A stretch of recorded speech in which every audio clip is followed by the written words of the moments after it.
Hi guys and welcome back. So today I'm going to be showing you how to make these chocolate rim donuts. Let's begin. To start on the recipe, you'll want to grab yourself a mixing bowl, and into the mixing bowl place your bread flour and cocoa powder followed by the salt, and just give it a good whisk together until it's fully combined.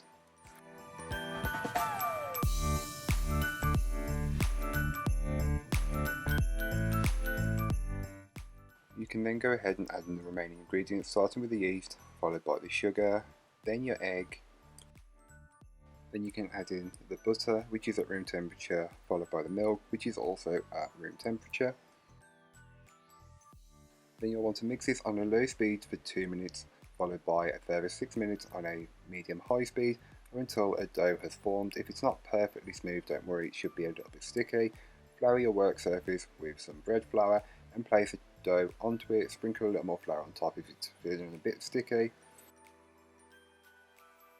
By incorporating some flour, this will help alleviate the stickiness of the dough, and once you've achieved that, you'll want to stop mixing, bring it back into a ball shape, and then place the dough into a lightly oiled bowl, cover with cling film and leave somewhere warm for around an hour until the dough has doubled in size.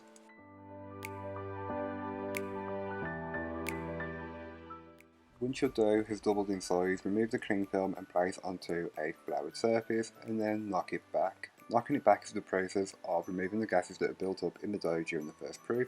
You may need to add a little flour as it may be a bit sticky, but don't worry if it is just a sprinkle of dough. Once you've knocked it back, bring the dough back into a ball shape.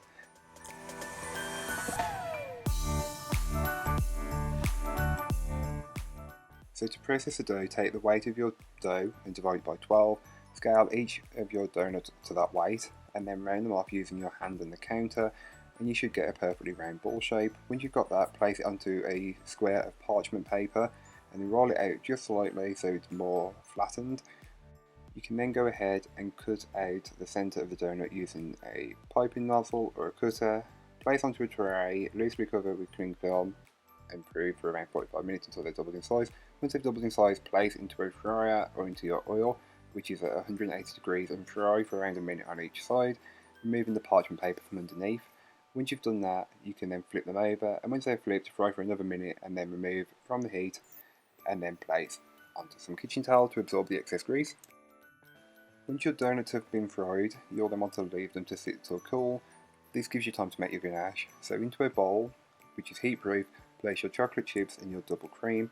I use a ratio of 2 to 1, so 2 parts cream to 1 part chocolate, which equals out to the perfect ratio for this recipe. Just give them a quick mix to combine, and then place into the microwave for 30 seconds and give it another stir. You'll want to continuously do this until the mixture is smooth and glossy and it's all very well combined and you've got a perfect ganache. Like this, then you're ready to work with it. So to finish the donuts off, you'll want to take your donut and dip it into the ganache, allowing any excess to drip off, but don't worry if the hole in the middle isn't there, just poke it out. Then you can dip it into the sprinkles, ensuring it's got a good coating, then place onto a cooling rack and repeat with the remainder of your donuts.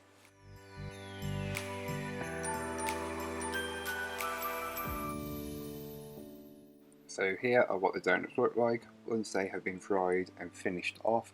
As you can tell, it's a good looking donut.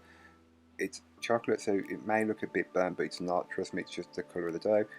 As you can tell, they're light and fluffy on the inside, they're not dense at all, and that ganache just helps balance it out. Trust me on this one. And the sprinkles, you can use these kind of sprinkles or more the hundreds and thousands, but whichever works best for you. So thank you so much for watching, I hope you've enjoyed. If you did, don't forget to like, comment and subscribe for more from me, and I'll be back again tomorrow with another video, so join me then. In the meanwhile, don't forget to check out the description, there'll be a link for this recipe, a link for my blog, and links to all my social media, so don't forget to go and follow me over on them. But that's all for today, I hope you enjoyed. Bye guys.